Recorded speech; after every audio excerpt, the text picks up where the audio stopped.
Welcome back to our very first story.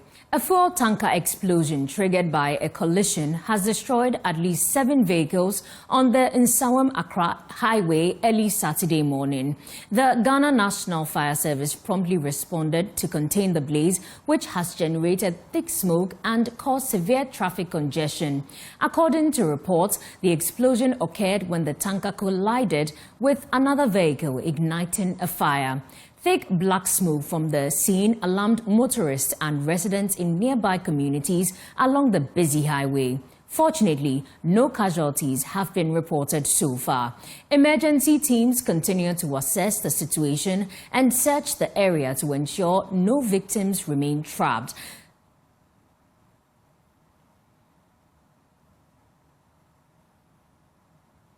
Now, moving on, the Office of the Special Prosecutor, OSP, has confirmed that Interpol's Commission for Control of Files, CCF, has directed the deletion of a red notice issued at Ghana's request for former Finance Minister Kenneth Nana Yawu-Foriata, citing procedural and contextual considerations. In a press release dated 13 February 2026, the OSP said it had received the Commission's decision concerning the red notice that was circulated following Ghana's request to the Office of the Special Prosecutor. According to the OSP, the Commission determined that the notice should be removed under Interpol's rules on political neutrality and notice processing. The decision also referenced contextual factors at the time the red notice was issued, including what the Commission described as polarized political statements from members of current and former administrations relating to the conduct of the investigations. Now, the statement reads, the Office of the Special Prosecutor has received a decision of the Commission for the Control of Interpol's files concerning the red notice issued at Ghana's request for Mr. Kenneth Nana Yawu-Foriata. It says the Commission has also directed the deletion of the notice under Interpol's rules on political neutrality and notice processing, citing contextual factors at the time of issuance, including polarized political statements from members of the current and former administrations. It also says that it also concludes that, as well as public controversy, surrounding prosecutorial and extradition processes, including public acknowledgement by senior officials at the Ministry of Justice of an inability at the time to pursue extradition due to the early procedural stage of the case. It further observed that subsequent development made the notice unnecessary as Mr. Foriata's location was known, cooperation with U.S. authorities was ongoing, and extradition processes had already been initiated following his arrest in the United States on 6 January 2026. It goes ahead to say that summons issued by the Criminal Division of the High Court in Accra have been transmitted for service in the United States, requiring his appearance to answer multiple criminal charges. Efforts to secure his appearance continue through established legal and diplomatic channels. It concludes by saying that the OSP reiterates that it remains guided solely by law and evidence and is committed to due process and the fair, lawful and impartial prosecution of corruption and corruption-related offences. Away from the OSP, Ghanaian farmers are collectively charting survival strategies against a climate that no longer follows familiar patterns.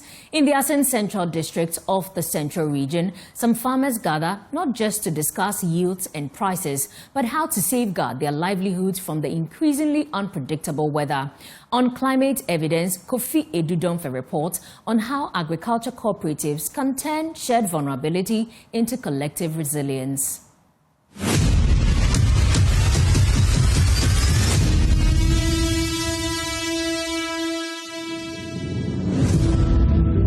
The critical challenge is a climatic change. That is the most critical challenge we had. Samuel Toby owns a 17-acre cocoa farm bordering a forest reserve. In good years, his farm produces about 300 bags of cocoa, enough to support his household. After more than 20 years in cocoa production, he says farming has remained his economic backbone. Yet, climate change now poses the greatest threat to that stability. When we start planting cocoa, we started somewhere from March. That is where you need to plant the cocoa. It meets with a dry season. If you are not lucky, the cocoa can die. So that is why when you are doing such a business, you need to nurse another cocoa in the farm. So supposing this one die, then you have to replace it immediately. So it is a climatic change that is our main problem in the cocoa farming. Across Ghana, climate variability is rewriting the rules of farming. According to the Ghana Meteorological Agency, average temperatures have increased by about 1 degree Celsius over the past 30 years, while rainfall has become increasingly erratic. The World Bank estimates that climate change could reduce Ghana's agricultural productivity by up to 7% by 2050 if adaptation measures are not scaled up. This poses a direct threat to smallholder farmers. Dr. Victor Owusu, a senior lecturer at the University of Education, Winneba, whose research focuses on agrarian food systems and livelihood resilience, describes climate change as a planning nightmare for farmers. Predicting the onset of the rainfall is becoming difficult, and intermittently, temperatures are also very high. So making planning for farming activities very difficult. And this is where the local cooperatives comes in. Agricultural cooperatives are emerging as a quiet but powerful force in Ghana's climate response. Once viewed primarily as vehicles for market access and bargaining power, cooperatives are increasingly functioning as hubs for climate-smart agriculture, information sharing, and risk management. In Asenfosu, change began with targeted training sessions supported by the Ministry of Food and Agriculture, the Ghana Cocoa Board, and local NGOs. Farmers were introduced to climate-smart agriculture practices such as mulching, crop rotation, shade tree integration, improved seed selection, composting, and rainwater harvesting. Abdul Rahman Ayitu Tete, the Pruning Irrigation and Cocoa Management Systems Coordinator at the Cocoa Health and Extension Division of Cocoa Board, describes cooperatives as essential allies in reaching farmers efficiently. The climate has changed due to the weather and then everything. It is reducing production and then even affecting our well-being. So we have to manage the system. We have to get plants that can withstand disease, pests, and then even plant more trees so that the direct sunlight, it can protect. You know, cocoa is a tree that naturally like shade. So without the shade, the cocoa tree will not do well. So we encourage them to do more planting and to stop destroying the already existing plants. And then two, they should not do more new farms, but the ones that they have, we should rather maintain it so that we can maximize production from the farm. The Asenfosu Cooperative has 72 active members, meeting monthly to review production data, welfare concerns, and business performance. Special farmer business schools provide hands-on training in climate-smart practices. We advise. You see, normally, we told them cutting down of trees is affecting our cocoa. When you are farmer, you say, oh, this is my farm, this tree is planted by myself, so that I use it to plant, you are destroying the cocoa. So we advise them the benefit that we had from planting trees in the farm, providing shade, supporting the climate for the cocoa.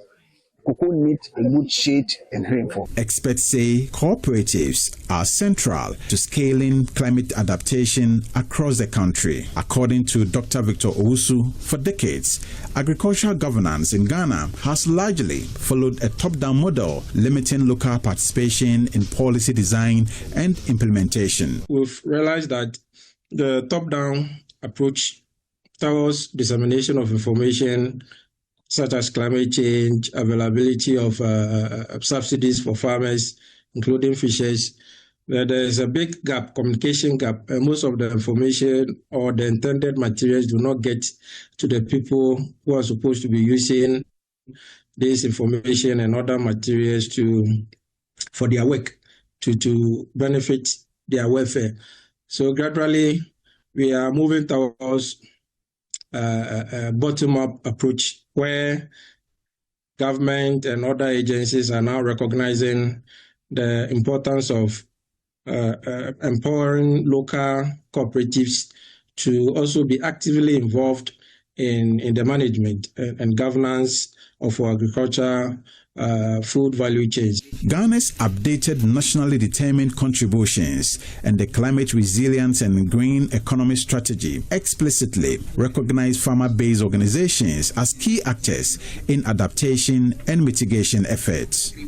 However, challenges remain. Access to climate finance, long-term technical support, and research partnerships continue to constrain cooperative growth. Dr. Owusu says empowering farmer-based organizations and local cooperatives will get them all involved in the management of the food value chain, especially in taking interest in climate change and its ramifications on the local agricultural sector.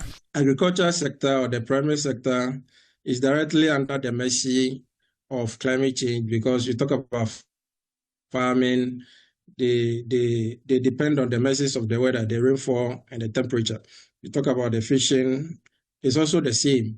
So information dissemination is very important when we're talking about climate change and climate information, so that these farmers will be able to use this information for their planting season and other relevant, important information that will help them to sustain their various businesses. Back in Asimfosu, farmers are determined to keep production going irrespective of the weather. At times, farmers lose hope about the pruning, the massive pruning, the irrigations, and other things also help a lot. So we benefit from it. As climate change tightens its grip on Ghana's food systems, one lesson is becoming increasingly clear. Resilience is not built solely through technology or central policies, but through empowered communities working collectively. Kofi Edudomfe reporting for Climate Evidence. This story is brought to you by JoyNews in partnership with CDK in Ghana, University of Ghana Center for Climate Change and Sustainability Studies, with funding from Claire R4I Opportunities Fund. Let's stay a while on agriculture. The government is ramping up efforts to cut Ghana's dependence on imported chicken, setting an ambitious target of producing more than 7 million chicks under the Nkoko Nkitinkiti project. The nationwide initiative, now expanding with the launch of its Greater Accra chapter, is expected to significantly boost local poultry production and create jobs across the value chain. Speaking at the launch, National Coordinator for the Feed Ghana program, Bright Demoji, said the project forms a critical pillar in government strategy to strengthen food security and revitalize the poultry industry. Stephen Mensah has more in the following report. Poultry currently importing nearly $300 million worth of frozen meat annually. Government says it aims to reduce the dependence by nearly a half by the end of the year. National Coordinator of the Feed Ghana program, Bright Demoji, speaking at the launch of the Greater Accra chapter of the Nkoko Nkitinkiti initiative, tells JoyNews the strategy is to scale up local poultry production, targeting 7 million chicks nationwide to strengthen domestic supply and reduce imports. We are not only distributing birds, we are putting up processing facilities across the country. We've cut short for the construction of the processing factory in Bechem. Wednesday, we cut short for another construction in Pung. That is to tell you that we are not only distributing birds to household beneficiaries, we are looking at the whole value chain. And if you are able to work on the whole value chain, sustainability is the order.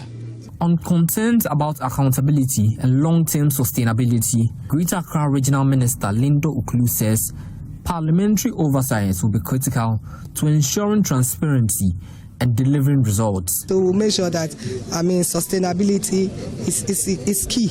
And so we'll make sure that we monitor closely. And at the end of the day, media, you're everywhere. You can even visit any of the districts or any of the beneficiaries to see how the birds are faring. For the minister in charge of youth development and empowerment, George Opare Ado, government remains committed to the development of the country. This comes on the back of concerns over the effectiveness of such projects. We want to move our young people from apprenticeship to entrepreneurship.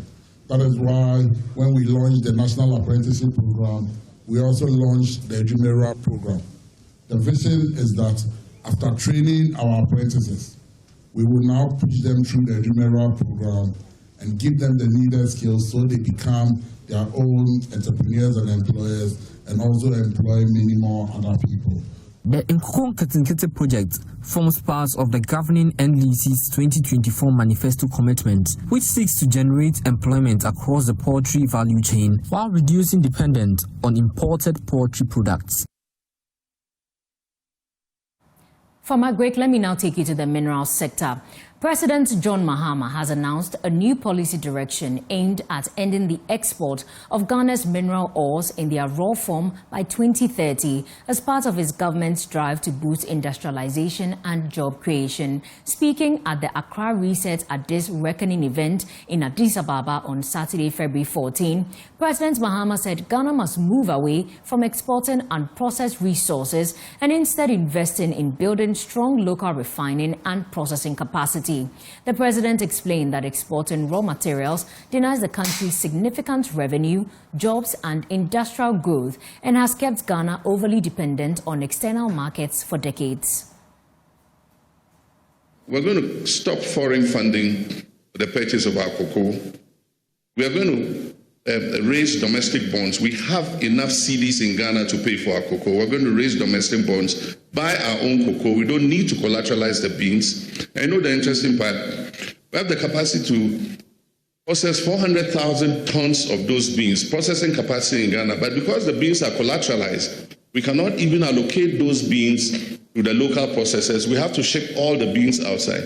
Now, if we buy the beans ourselves, we can take 400,000 tons out of the beans and give to our local processors to add value.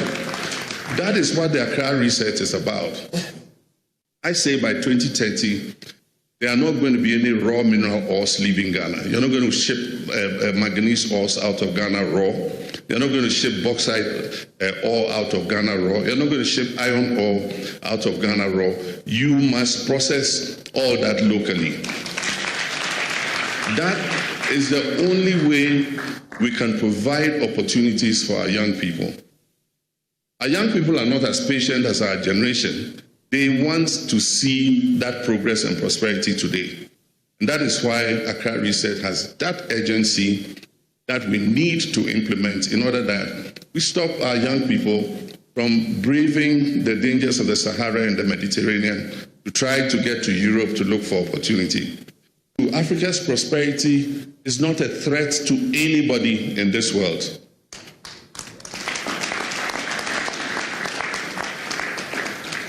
Africa's prosperity will consolidate world prosperity, and it will be a positive for this world, not a threat. And so we want to thank Barros Chapman for those kind words. El-Haj C spoke on behalf of our stakeholders, and we're happy that they are sacrificing their time and effort to join this great movement to create prosperity for Africa. Some of us, what the Accra Reset really means. Some imagine just another declaration. Others expect fiery speeches. Accra Reset is an architecture, a framework through which Africa and its partners align finance, health, trade, skills, and technology into a single direction of travel. Our frustrations have given way to determination, sparking breakthrough thinking that will change the calculus of international relations forever. Take, for example, global health. For too long, our health systems have been seen as a drain on our budgets. Through the Accra Reset, every finance minister now understands that health is the foundation of productivity and stability.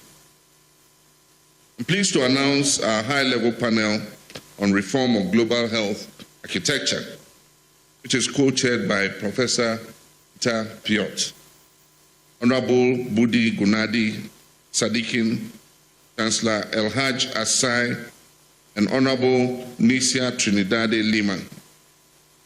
Reform will be grounded in knowledge of past failures while animated by future promise. On negotiating power, it is said that sovereignty depends on the people manning the gates. Technical work has begun on our Sovereign Negotiators Certification Program, cultivating a generation of deal makers who can navigate technology agreements, mineral contracts, and complex financing with confidence. On trade and mobility, through the African Continental Free Trade Hub and digital platforms, the League of Free Movement is taking on new meaning.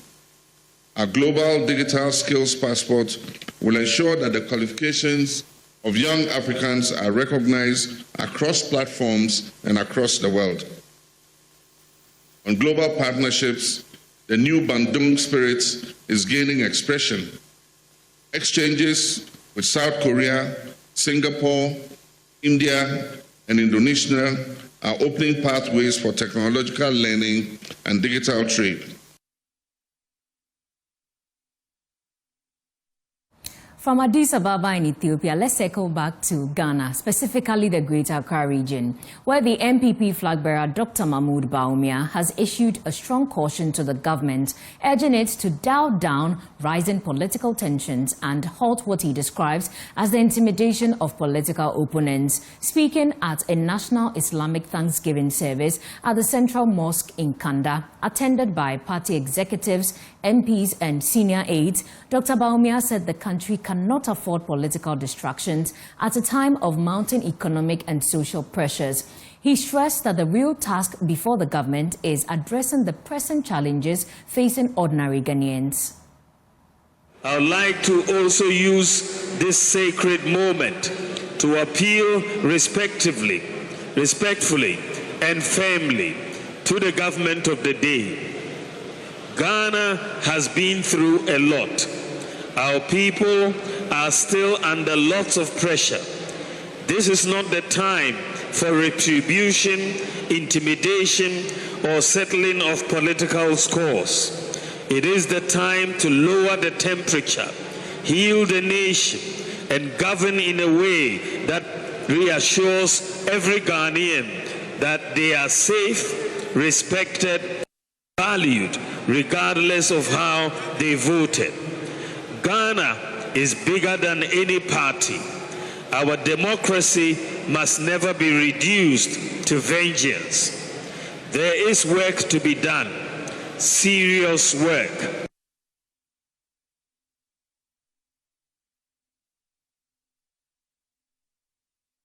UNESCO executives call on radio stations to uphold trust, accountability, and professionalism in an era of rapid technological advancement. UNESCO executives have urged radio stations across the world to prioritize credibility and ethical standards as technology continues to reshape the media landscape. Speaking at the Afrima's Media Summit to mark World Radio Day, they emphasized that while artificial intelligence is transforming content production and distribution, it must not replace the human voice and editorial responsibility that define radio. Martha Boachisewa has the rest of the story. Speaking at an event to commemorate World Radio Day, Secretary General of the Ghana Commission for UNESCO, Professor Osman Tahidu Damba, reaffirmed the vital role radio plays in global communication while acknowledging the need for the medium to adapt to the changing trends in broadcasting. This year's celebration is themed Radio and Artificial Intelligence, with stakeholders in the industry emphasizing the growing importance of AI within the communication space and its potential to enhance rather than replace human creativity and editorial judgment.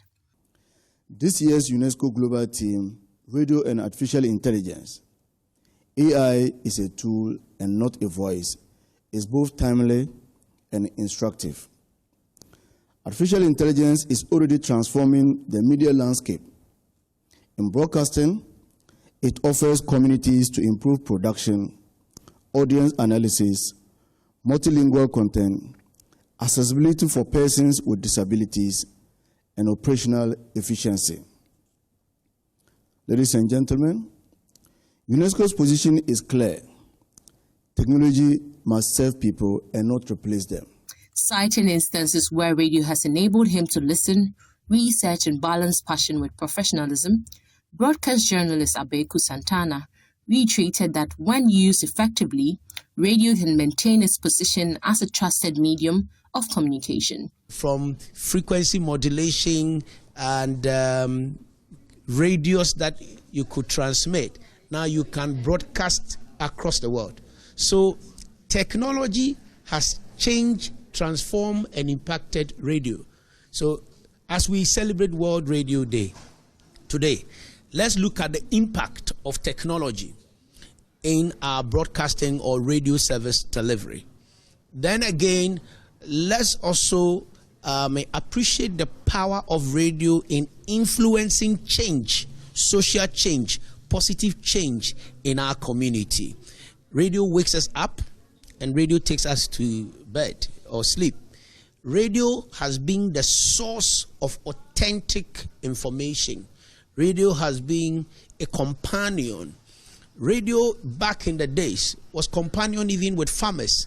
You could see farmers, workers, before they can do their jobs or duties effectively, they depend or rely on radio.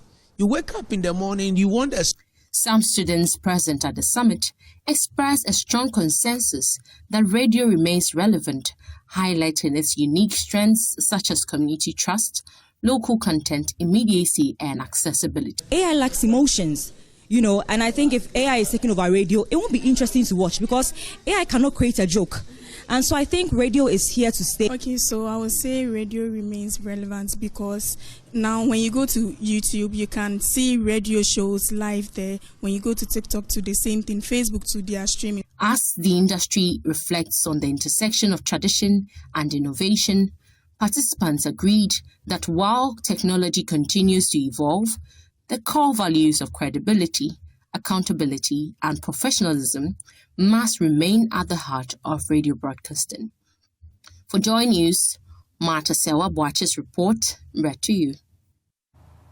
Now, fresh data from the Ministry of Youth Development and Empowerment in its recent national survey has revealed that 41% of tertiary students and 37% of senior high school students in Ghana have been exposed to marijuana, cocaine, or substance abuse, with health experts warning that early substance exposure may be linked to the increase in mental health challenges among young people. My colleague Hilary Ambasaki has more in the following report. Abuse has been flagged as a major youth development and mental health concern in Ghana, particularly among students and young adults navigating education, employment pressures, and social change. According to the Ghana Statistical Service, the youth unemployment rate averaged around 32% last year. Speaking to this issue, the Youth Development Minister, George Opariado, revealed that even more worrying is the age of first exposure, with many young people encountering drug substances. There were concerns that the level of unemployment among the youth was affecting their mental health. According to the minister, young people enter the labor market each year, often without skills aligned to industry demands. We conducted a survey at the Ministry for Youth Development late last year, and our findings scared all of us. 41% of our tertiary students and 37% of our senior high school students report exposure to drug use, with colleges of education recording awareness levels of up to 54%.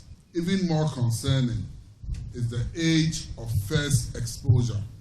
26% of first-time users are aged between 14 to 15 years. Speaking on behalf of the Health Minister, Alhaji Hafiz Adams, Chief Director at the Ministry of Health, says stigma and misinformation prevent young people from seeking help.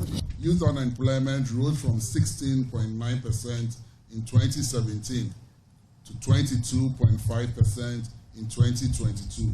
And today, 70% of unemployed persons are between the ages of 15 and 35 years old. Among young gamblers, 43.6% report depression. And I don't know if you are following, but if you follow the sequence, it's because of the issues of unemployment. It leads to depression, and then a lot of them find themselves into gambling. And out of those who are gambling, 43.6% report depression. Health authorities also reviewed plans to station psychologists and mental health coordinators in every region to supervise services. For JoyNews, Hilary Abasiki's report read to you. Let's talk about security. The police command in the Oti region has intercepted 4,000 parcels suspected to contain Indian hemp hidden in various compartments of a truck. In a separate operation, the service also seized firearms and ammunition destined for Pandai. The command affirmed its determination to bring crime in the region under control. On the 8th of February 2026, this truck was en route Accra to Pandai in the northern region. The police intelligence unit acted on credible intelligence, conducted a search, and found firearms and a number of ammunition on board the truck. DCOP Alex Akwa is the Oti Regional Police Commander and provides details. In the first operation on 8 February 2026, the Oti Regional Police Intelligence Department, PID, acting on credible intelligence, conducted an operation which led to the interception of a Kia Renault truck with registration number JS 467717. The vehicle was traveling from Accra to Pandai in the northern region. A thorough search on the truck revealed one locally manufactured single-barrel shotgun and 21 boxes of ammunition, comprising a total of 525 rounds of Lion, AA, and BB cartridges. The items had been concealed among building materials in an apparent attempt to evade detection. During the course of the investigation, Tabimi Kabuja was also arrested and charged with conspiracy to commit crime, to wit, possession of firearm and ammunition without lawful authority, and giving bribe to influence public officer during the investigation with an amount of 5,000 cedis. The suspects have been arraigned before the Jasikan Circuit Court and have since been granted bail to the sum of 30,000 cedis each with surety. The case has been adjourned to 5th of March 2026 for further hearing. In a separate development, this DAF truck was also intercepted carrying 40,000 parcels suspected to be Indian hemp. The parcels were concealed in fabricated compartments in the truck, some as deep as to the chest level of an average adult. DCOP Alex Akwa again. In a separate operation on 10th February 2026, the command acting on intelligence, detailed officers intercepted a DAF articulated truck with registration number GW 194309 and arrested Amidu Jubril, 40, a Nigerian. During a search of the vehicle, officers observed that although the trailer was apparently empty, but it had been specifically modified with hidden compartments sealed with 6 metal plates in the truck. The concealed compartments located beneath the trailer were opened in the presence of the accused, Amidu Jubril. The search revealed 4,000 parcels of compressed Indian hemp wrapped in a yellow masking tape and carefully concealed within the compartment. The truck has been impounded and all exhibits recovered, secured and retained for evidential purposes. The police say they are determined to combat crime and illegal possession of firearms in the region and calls for more public collaboration to nip the canker in the bud. Peter Sanu for JoyNews. Well, the minority in Parliament is mounting pressure on the government to act against officials implicated in the recent JoyNews expose on illegal mining, arguing that the investigation presents sufficient evidence for prosecution. The report, titled "A Tax for Galamsey," has intensified calls for accountability, with critics questioning why no immediate sanctions have been applied. However, government officials have defended their decision not to interdict the Amansie Central DCE implicated in the investigation, maintaining that due process must be followed. There's more in the following report. A Tax for Galamsey, JoyNews' explosive documentary in the Amansie Central District, uncovered an alleged system where illegal miners were taxed under the watch of the District Assembly and a task force operating within the DCE's authority. Government says investigations have commenced, but the District Chief Executive, Emmanuel Obin Ajiman, remains at post despite earlier indications he would be interdicted. Some government officials, including Ashanti Regional Minister Frank Amakohene and Deputy CEO of the Forestry Commission, Elikem Kotoko, insist interdiction is not automatic. But the laws of the natural justice are applied in this sense. The mere fact that allegations are levied against you does not mean that you should start through or you should interdict you. Definitely there should be evidence and a case made against you. You raise a concern also about the interdictions, etc. It is not also an established must that at all costs there should be an interdiction. One would, however, adduce that that could be seen as an appropriate step or the right thing to do. But civil society groups strongly disagree. For them, interdiction should have been the first decisive step. But I humbly disagree with my brother, the minister. I think that the government should be more decisive and prompt in terms of their action than they taking all this time that they want before they really act. So if that is what will help the process achieve what we all want, well then let that be. Even the president of NALAG, Alfred Ajayi, says if there is prima facie evidence, suspension must follow. If the DC is also aware of this, then it is also wrong. So let's establish that clearly.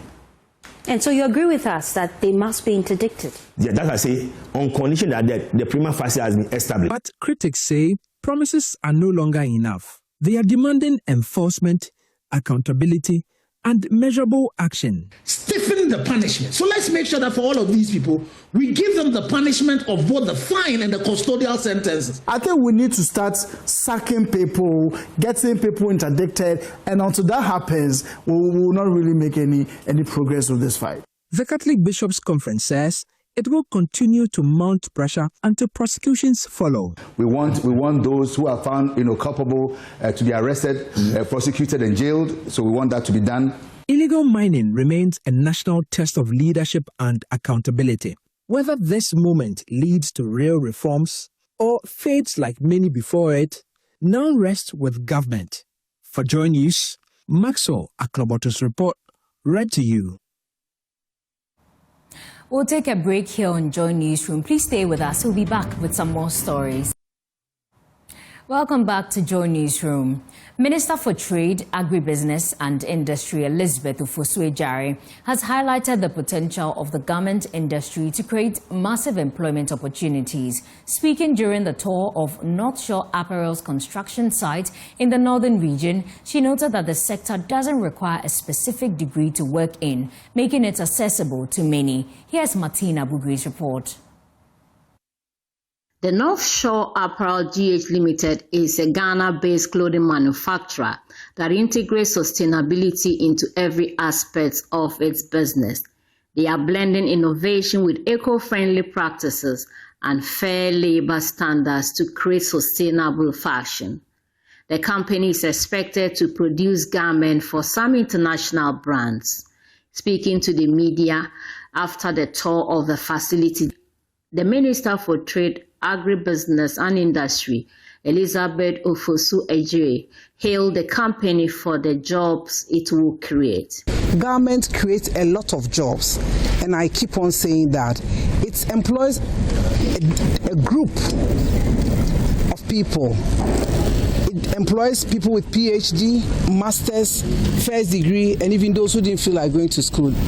Those who went to school and dropped off. There is a space for everybody in the garment industry. This plant alone, if it's run 24 hours like they are planning, can hire tens of thousands of people. She commended the company for providing various amenities for its workers. I mean, whatever you see in India, you see in Germany, is what you see here. They've taken their time to do this very well. And I'm excited about the fact that at the end of the day, our young people, especially women, will find jobs. CEO of North Shore Apparel GH Limited, Nuruddin Mohammed, said phase 1 of the project is nearing completion.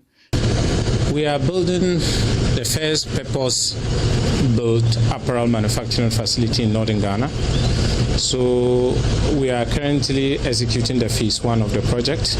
And the phase 1 of the project is to set up an apparel manufacturing unit that can be able to service global fashion brands and also be able to service the local apparel needs. He revealed that over 70% of trainees at the facility are women. Currently, we have pre-hire trainees of 2,300. Out of that 2,300, about 70 to 80% of them are women, and then 30 of them are deaf and dumb, hearing impaired, and some of other people have various forms of disabilities.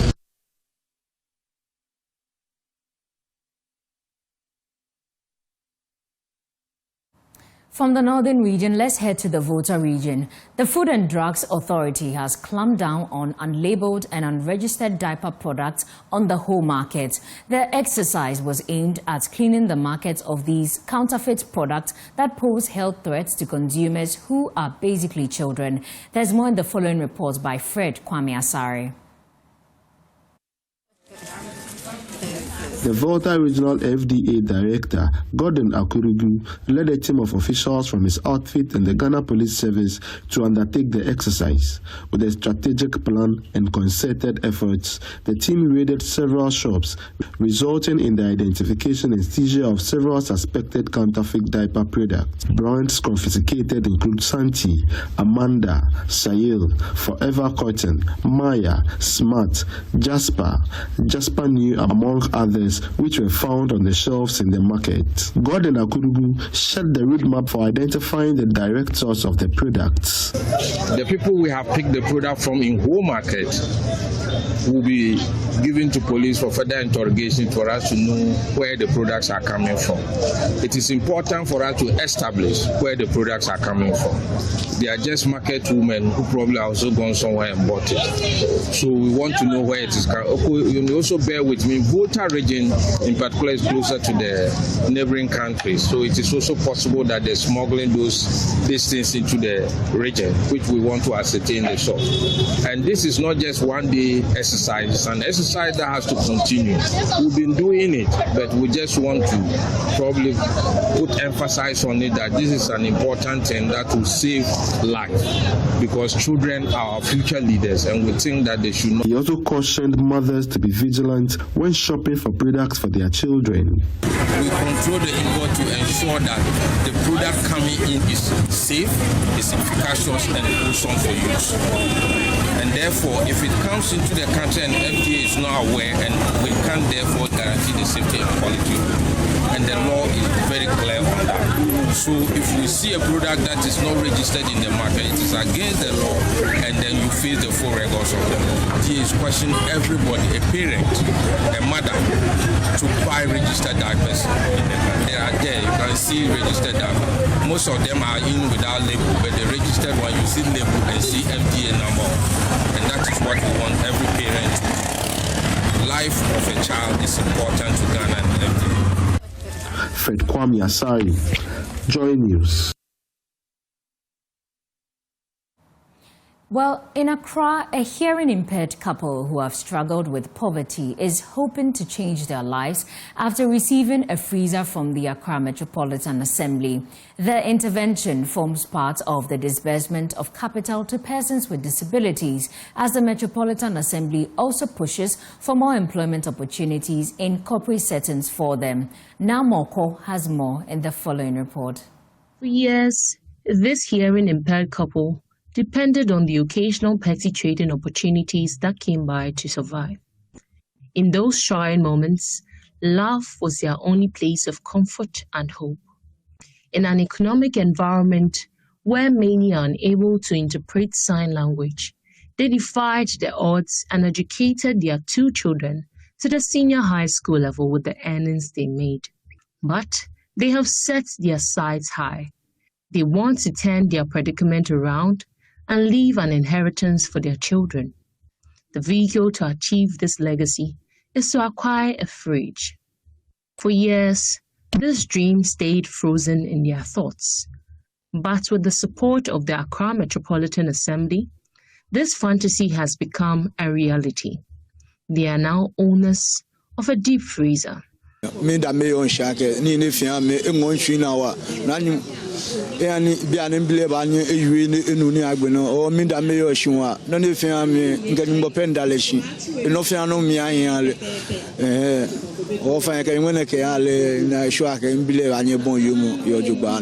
it's not only this couple whose dream has been given a lease of life.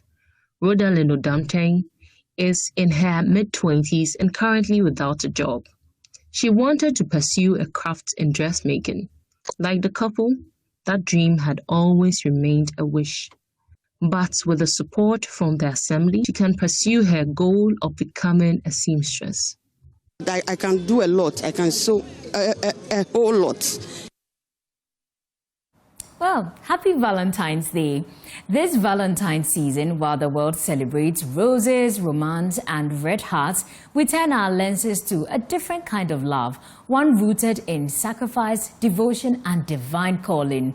On Hail Mary, we explore the intimate lives of Catholic nuns. What does love truly mean when it is surrendered to God? Enjoy this piece. In the tapestry of faith and life, the paths chosen by women of the veil reveal profound stories of devotion, purpose, and transformation. This is a journey into the lives of those who embraced the ministry and those who left it behind. Amen. Hail Mary, full Meet Sister Regina, a Roman Catholic sister with an extraordinary calling. Her journey began with a mysterious invitation from an unknown woman who vanished mid-conversation.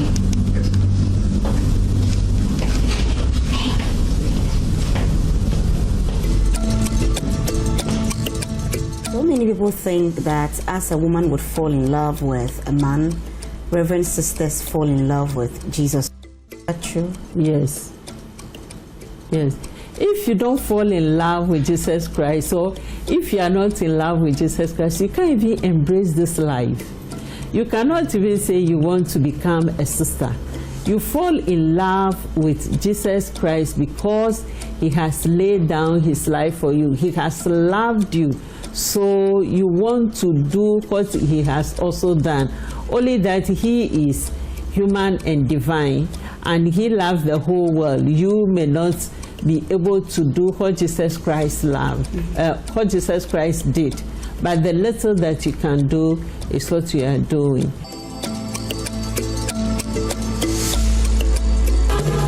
The calling to serve God does not confine these women to the walls of the convent. It extends into the world, where they touch lives in various ways. If the child does something which is good, you give that patch. If the child does something which is bad, the same you reprimand. So we treat them as our own, even though we haven't given birth, but we've gone through life and being religious. We listen to parents and their issues and whatever they go through. As a head, parents come here with even their home problem, because they know I am a religious, that I can help. to solve some issue pertaining to their children at home. The child is not doing well, there's this problem. So anybody who is open to come, we are able to help the person. And exactly what I did in Mary Mother, because sometimes we the sisters feel more than you the biological parents. And that's it for Joy Newsroom. For more news, I know a place. I highly recommend my Joy Online to you. My name is Denise Apomaide. Happy Valentine's Day.